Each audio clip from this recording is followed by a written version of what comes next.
right now I have the pleasure of introducing a guy that I know a little bit, and you know I was trying to think about. He has just a laundry list of things that he's accomplished in his life, and you know I'll just talk about his education. He's a bachelor's in science in oceanography from the University of Washington.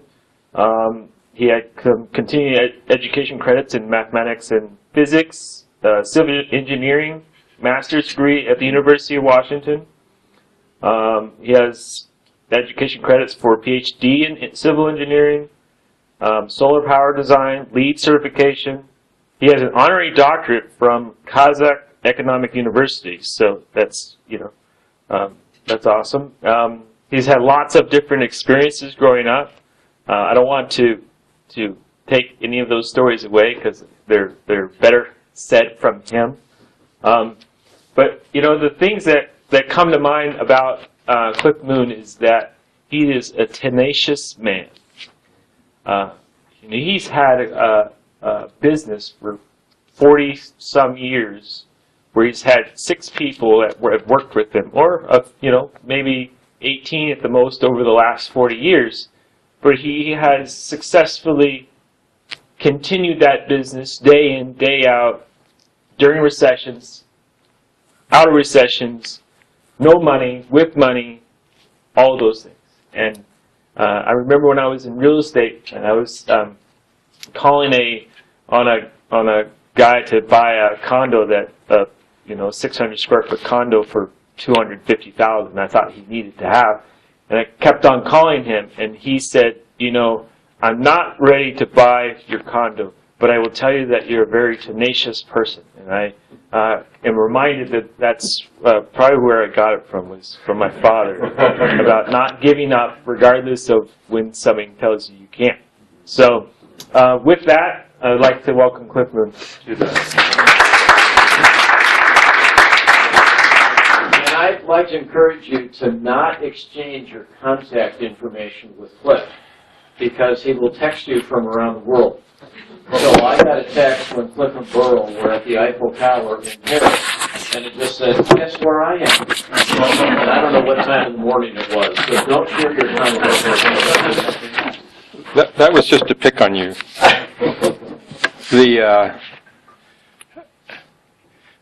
I guess I'll tell you a little bit about myself. I've traveled a lot, beginning in the early 50s.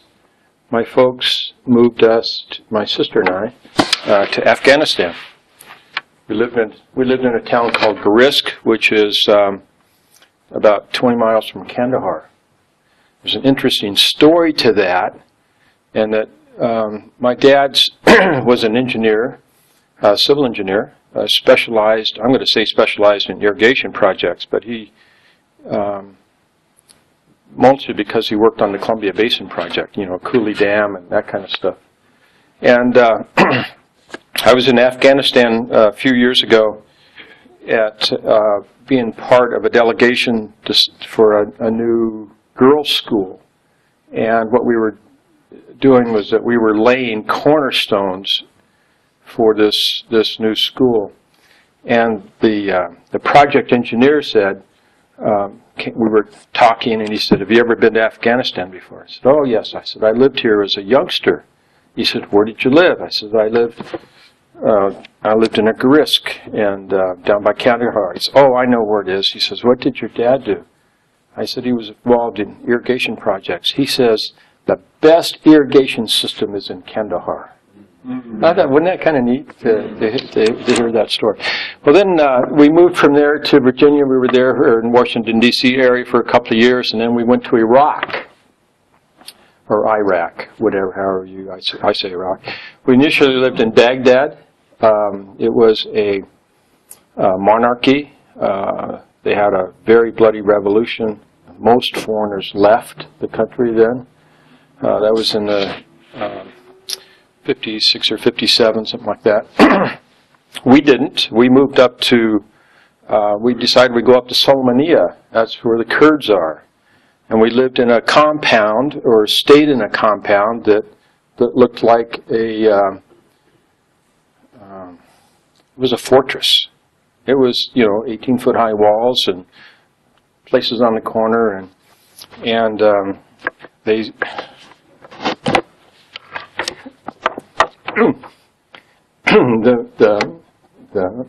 this is an interesting story.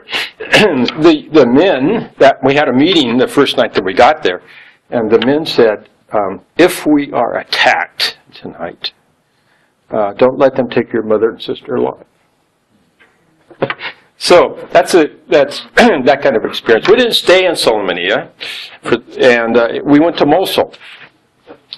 Mosul, we were in Mosul for over a year, and then Mosul declared itself a separate state.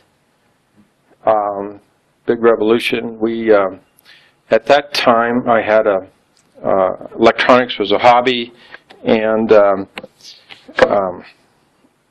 the Iraqi army, recaptured Mosul. Mosul is the ancient city of Nineveh, if you're familiar with that area. You could actually see Nineveh from my bedroom window. I remember going up the stairs. My bedroom was on the second floor. Going up the stairs and a bullet going by, and just embedding itself in the wall right here. And then thereafter, we had. Because of I'm going to say it's because of my interest in electronics, we were constantly being investigated. You'd hear a knock on the door, you'd open up the door, and you'd get a machine gun put in your face, and we'd march outside, and they'd walk through the house, and then they'd come back out, let us back in. My mom had been in Baghdad and had a hysterectomy coming up on the train to Mosul. They machine gunned the train, and she was just paranoid now because of this gun situation, and happened to go outside. So we elected to leave, and we went to India. India just declared itself under martial law, and so there was a gun on every corner, and so we decided that wasn't the place we would stay, and we went to Thailand. Well, at night, the snakes would drop out of the trees onto the metal roof and then slither down and past the sink where you're washing dishes, and my mom she doesn't like guns, she doesn't like snakes. So we moved to Cuba. We lived in a city called Guantanamo. It's about 50 miles outside of the naval base, and my dad's still with the State Department. Working on, in that instance, he was working on 2 dam projects in the Oriente province that would provide both power and irrigation for that south end of the island. And one day, one of Castro's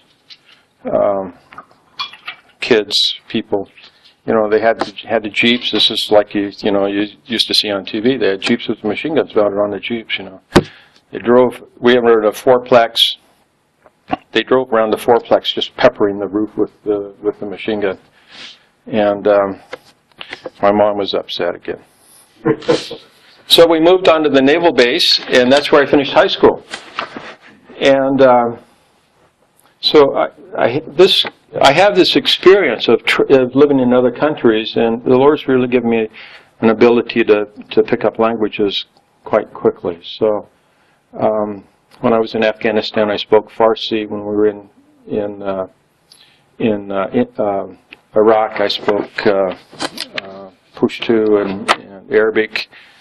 Cuba, I spoke Spanish. I came to the University of Washington. I ended up taking Russian because of oceanography, and then it's all messed up. Somebody's in Russia say something to you, and I say "see," whatever. It gets messed up. And but it's interesting. When I went back in Afghanistan, I picked up some of the words just really quickly. I think one of the things that the Lord's still working on me is my independence. I tend to get into trouble or difficult situations. I would consider it risk. My parents would have another word for it, I'm sure. But one of the things the high school did was had a science fair. They'd never had a science fair before. And this, I'm going to say we had 300 kids in that whole school system. That was from first grade or all the way through high school. Our class, we had the largest class in the history of the school. We had 26 students, 6 boys. You know, it was really lopsided on the girls' side. They had a science fair. And one of the things that we did, we liked, because the water's so clear down there, and we would do snorkeling quite a bit, and also scuba diving. But we would shoot turtles, the ones that are endangered now, and we would trade the shells for the oxygen tanks that are on the jet aircraft after they're spent, and they would just toss them into a junkyard, and we would collect those, or we would exchange those with somebody and end up with tanks. And we put 2 together, twin tanks, and we built our own scuba gear. And they had this science fair, and I thought it would be fun to build a 2-man submarine. And it took about 6 months. It's one of those things that they say you can't do. Can't be done.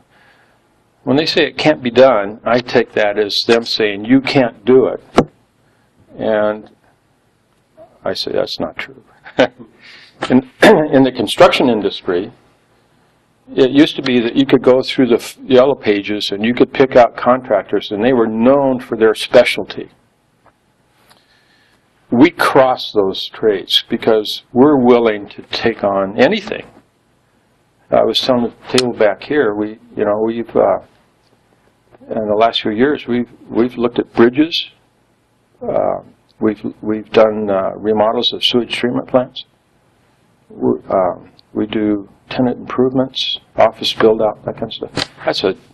Those are opposite ends of the extreme. And we do both public works and we do private works. I won first prize in this contest, this science fair. And out of that, I thought that it would be fun to get a degree in oceanography. And I applied at 2 schools. I enjoy math, so I applied at Texas A&M, which has a graduate program in oceanography, and University of Washington, which had an undergraduate program. I ended up coming to Seattle in 1962 and to begin working on the degree in oceanography. That was I ended up in physical oceanography. Physical oceanography is that branch that studies wave action and currents. That was my interest. I designed and built a wave force indicator where you could take this machine, apparatus that I built, it's just simple, it's like a toy, and you could actually put that, when a wave fell on that, you could get a foot-pound measurement of what the force was on a beach, that kind of thing. That's what I enjoy doing. That kind of thing got me into civil engineering, into coastal hydraulics. And I wrote a paper on wave action and its effects on Edith's Hook over by Port Townsend. That got me a scholarship into the engineering program. And then and then I got into civil engineering. My master's degree was on Lake Sammamish, on circulation or movement of water in Lake Sammamish. The major source of water for Lake Sammamish is Issaquah Creek. When it rains real hard, it actually looks like it actually tilts, and it takes 2 days for the water to move from Issaquah Creek to the other end down by Miramore Park. And it's just, that's what I did. And then I started working. I got a master's out of that, and I had also started my PhD in the same program. In this case, this gives you an idea. This story, I'm a storyteller, gives you an idea of what my character's like. I wanted to measure the current, how currents moved in Lake Sammamish. So here's what I did. When we lived in Cuba, we took permanganate crystals and put them in water to clean the vegetables that we would eat. And permanganate turns purple. All right. So I remembered that. So then so here's what I did. I went to the drugstore and I bought some gelatin capsules. And in those gelatin capsules, I put permanganate, all right, a crystal. And then I coated those in a gelatin solution. I coated those capsules several times. 1 time, 3 times, 5 times, 10 times. And then I put them in jars. How long did it take for the gelatin to dissolve in the water? You could tell, this is when I put it in the water, this is when it dissolved because the water turned purple. Pretty simple, all right? Now, I know that if I put baking soda in that, and it dissolves, then that baking soda, when it reacts to water, creates gas. So, I took capsules, put baking soda in it. This is my thesis. Put it inside of a balloon, fill the balloon full of water from Issaquah Creek. You put the balloon you put that into the water. You know where you put it in.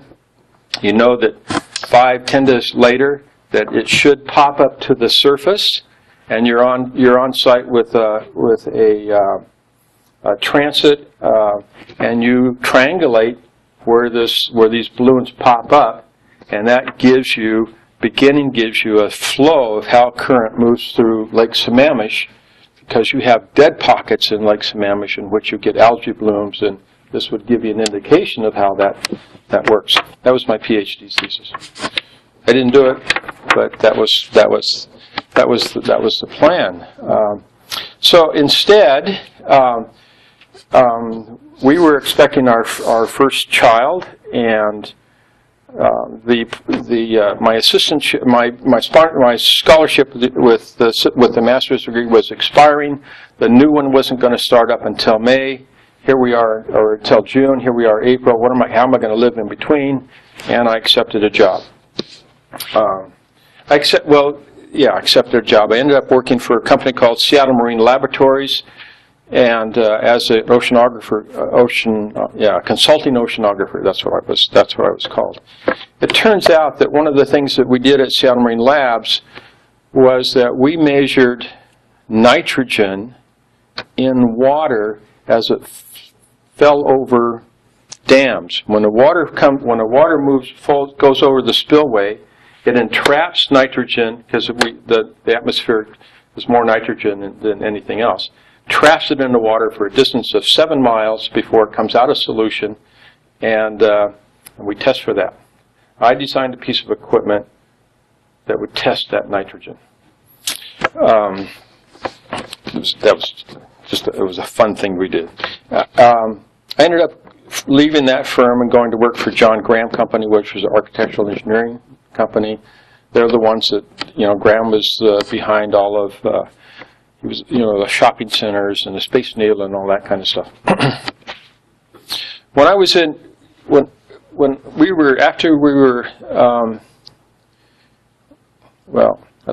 My construction experience kicks in here, periodically.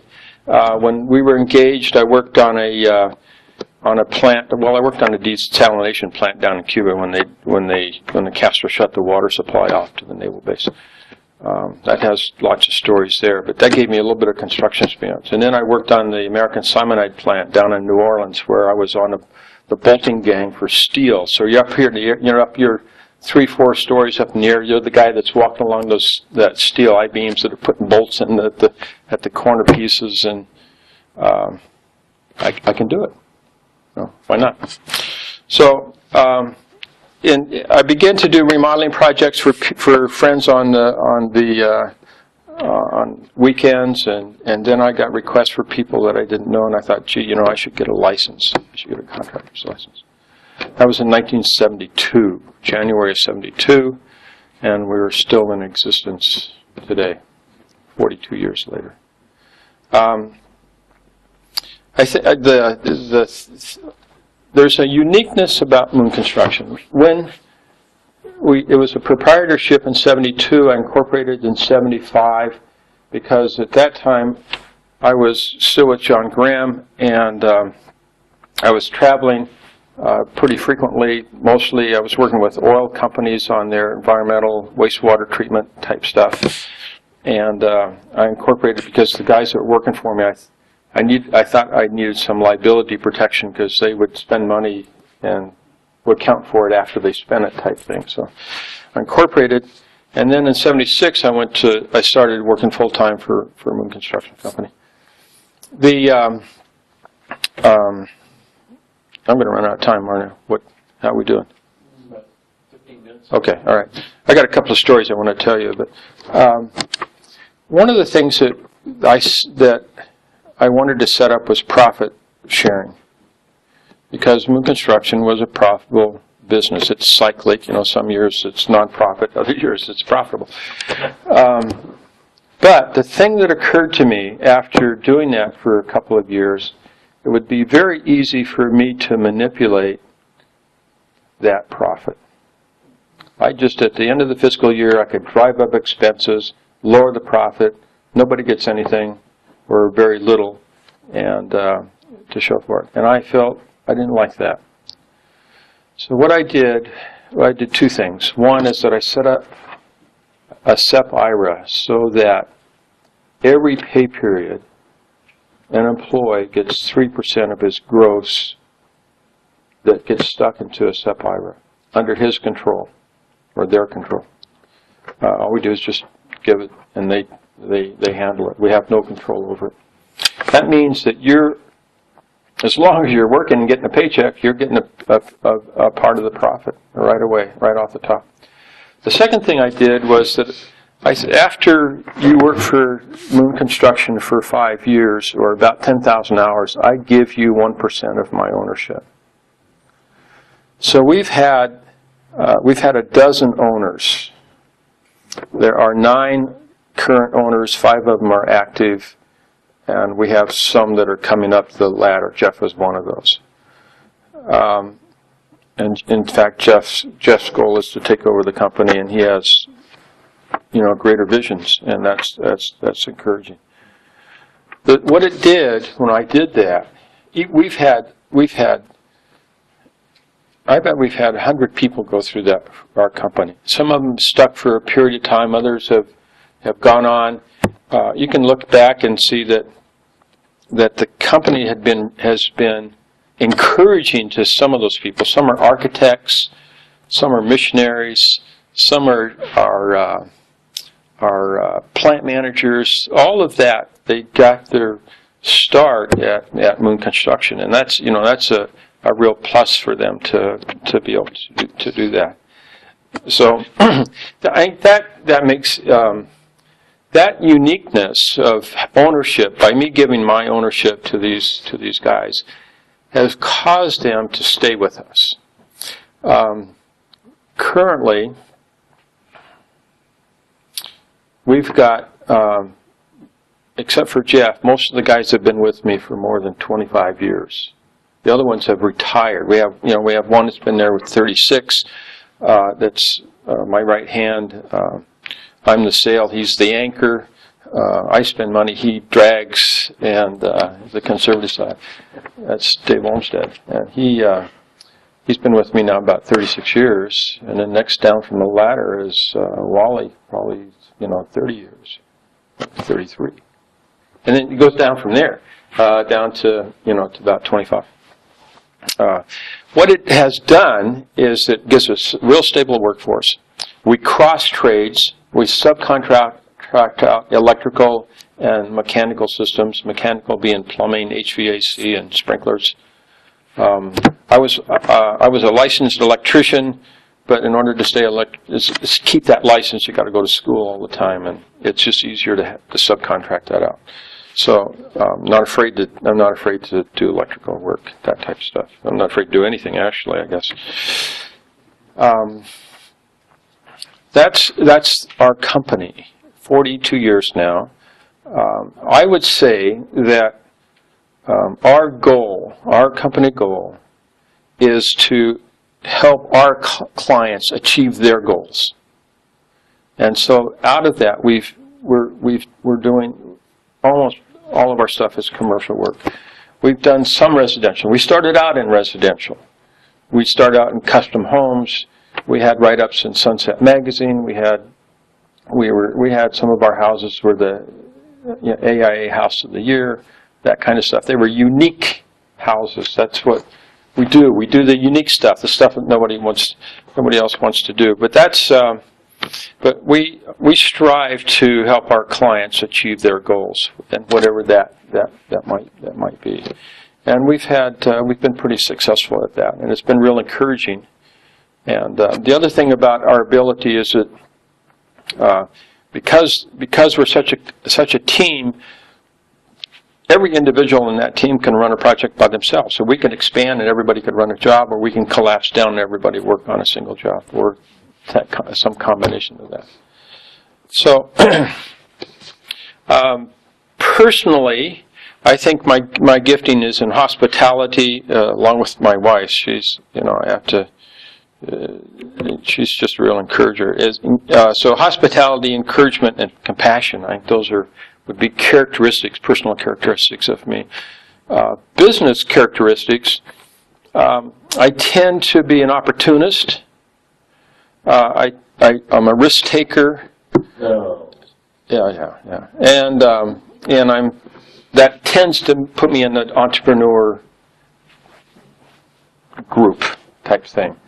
I was going to tell Paul that I got it. We had a business that I started a business in 1987 downtown Seattle. I'm good at starting businesses. I've been able to keep construction going, but others have to pick up the slack. Colink is an example. Started this business. I bought a building on Capitol Hill across the street from Seattle University. It was built in 1917. I converted that into a mini storage. Left a room with an 18-foot high ceiling to store, with some shelving to store boxes, thinking that the kids from across the street would want us. They wouldn't want to rent a unit storage, but they would rent a box. We could store a box for them of books or shoes or clothes for $1 a box. Pretty simple. This is a standard size box. 27 years later, 100,000 boxes. We sold the business. I told Paul I was going to come and have him invest it. I've spent it, Paul. I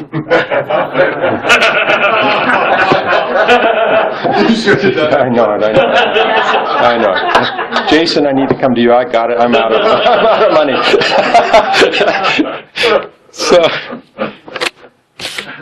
So let me. One of the things that characterizes us in our company is that we see things that other people don't see. And that enables us to, as we're crossing trades, that enables us to take something from here and something over there and kind of merge them together. Bev Doolittle I really enjoy her artwork. If you look at this, you see a stream with horses. A stream with horses on that. Well, what else do you see? I dropped a. Can you adjust those lights? Appreciate it. You've all. I'll give you an example of how you probably have experienced this.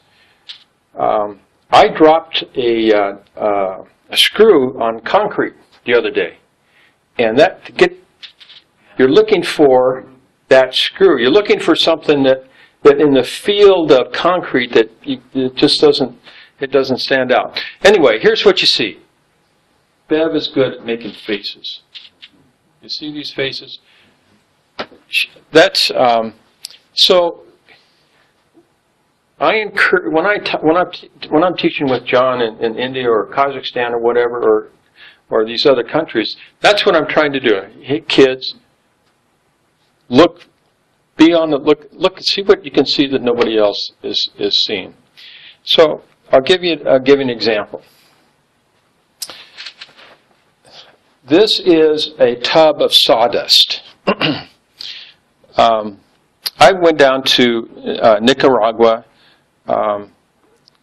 and with our church on a team, and there's a man, a cabinet maker from Alabama that went down to Nicaragua, created, set up. He sold his business, set up the business in Nicaragua, and hired local people with the intent of keeping the men in the area, because men are leaving to go to Costa Rica or down to or another country for work. So I said to him, "What do you do with your sawdust?" And he says, I have two uses for it. One, he says, I've got some horses and I use it for bedding. And the other is that he says, I just burn it. I said to him, can I have that sawdust? He said, sure, you can have as much as you want. So here's what I did. I also, at the school compound where we have helped start this school, was a piece of square pipe, tubing. And I asked them if I could have it and could they do some welding for me. And the answer was yes, I could have it. I could have this piece. It's 2 feet long. I had them weld a plate on the bottom. I had them weld a plate on the top. And I had them cut this opening in it for me. So then I went to the hardware store and I bought a piece of plastic pipe and a jack, a hydraulic jack. And then what I did was that I took this sawdust, I put it inside this 2-inch plastic pipe, I stuck it inside of this tube, I put the jack underneath it. Before I did that, I wetted down I poured water on top of the sawdust. What was the end result? I made a Presto log. All right? Now what's unique about that? Nothing unique about it. It's a simple deal. Those people down there were cutting trees down. They were cutting the limbs off and cutting the trees down so that they could use that for cooking. Here's a free product. Here's an opportunity for somebody in the village to have a business, to sell Presto logs for 2 or 3 cents a piece, whatever that would. And that's an example of seeing something and then taking an opportunity and being able to help someone else. The kind of thing. It's like they're our client. How can we help our client achieve what they need to do? I don't know whatever happened to this. I only went down there the one time. I don't know if this ever continued, but it's useful almost anywhere. It's another story. In 1980, this is one you'll remember, I believe. 1980, was really when we started doing commercial work. We actually built the first warehouse for Microsoft before they were even before they were on the stock exchange or any entity. And they were so pleased with their work they gave us a game each. I think I got Frogger or Pilot or something like that. But anyway, that was a big deal for us. Where that warehouse was adjacent to a residential area. It was a place called Parmac Business Park. It's over where John lives. And the owners of that were receiving complaints from the residents saying that the traffic was too noisy and could we create a sound barrier. And so they came to us and they said, would you we want you to build a sound barrier. And I said, and we don't want to spend any money, of course. That's the usual deal. So I suggested that we take a bale of hay and we stack the hay up and create a wall. And then we allow ivy or something to grow over it, and would be aesthetically pleasing and really cheap. And they said no, they would rather have something more concrete. So I said, okay. And I came up with an idea in which I built concrete panels that would key to each other. And we picked these things up. We poured one, and then we used that for the form. We poured another one. We could pour 3 or 4 panels at a time that were about I'm going to say they were about 10 feet square, something like that. Right? In 1982, I got a phone call from the Concrete Institute that says, "Do you have a patent on your idea?" No. "Can we use your idea?" Sure, go ahead. It seems so intuitively obvious how this works. What do you see? Along the freeways now, you see the concrete barrier fence. Fun stuff. Fun stuff. Can't be done? Certainly can be done. Another opportunity. When you go to, a lot of countries do not have jetways at the airports. You go down a ramp, right? Or I'm sorry, you go down a set of stairs. If you're an older person, this is difficult. And you see this particularly in the small airports. It's true in India. It's true in Central Asia. Unless it's a very big modern airport, they don't have jetways. And so this is what I'm going to say. This is an example of a shift in economic resources. Here's what happened. I went to Hawaii, and I stepped out of the plane, and I walked onto this ramp system made out of aluminum. It was slick. It's ADA compliant, which means that it has a particular slope. It goes to a platform, then it has another slope, goes to a platform, it has another slope. It meets the 1 to 12 criteria for ADA compliance, and it also meets the FAA criteria as well. I thought to myself, this is really slick. Who made this? And I looked, and there's a tag on it. It's a company out of Oregon, KCI. And Jeff and I flew down to KCI, flew down to Oregon, met with the manufacturer of that product, and he gave us the we're the representative for that product in Central Asia. And the idea was that we would sell this product to the Turkmen government, Kazakh government, whatever that would support missions. So that the government is clamping down on religious activities, but if we can get them to buy this stuff, then they'll support the mission. Got 1 minute. What's that? 1 minute. I'll sum it up by saying I can tell you lots of stories, and it's kind of fun what the Lord's done. But in summary, I would say that I'm able to or willing to take risks, and not that I haven't failed. I'm not sure I've failed. You get disappointments.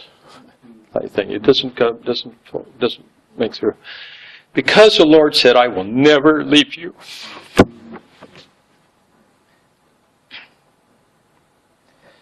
Never. So that if we had those visiting scholars here, you know, those kids from China or Saudi Arabia or who's the accountant from Algeria, so forth. This is the fallback. The fallback is God, because He said, "I would never leave you or forsake you."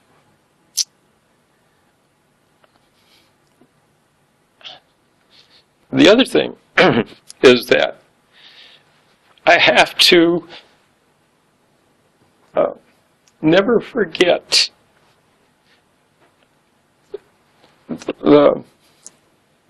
what God has given me as a character and skills, and that I acknowledge that He is the one who's given me that gift.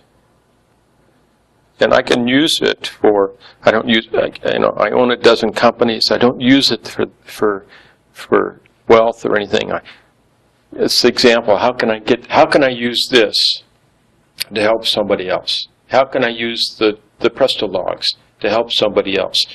Those are gifts that the Lord's given me. Observations, being opportunist, that type of stuff. So, this is a neat trick with Sound Transit I could tell you about sometime. Here's my family. We have 5 children, 5 grandchildren. I've been married 48 years, and to a wonderful woman. And last, make a difference.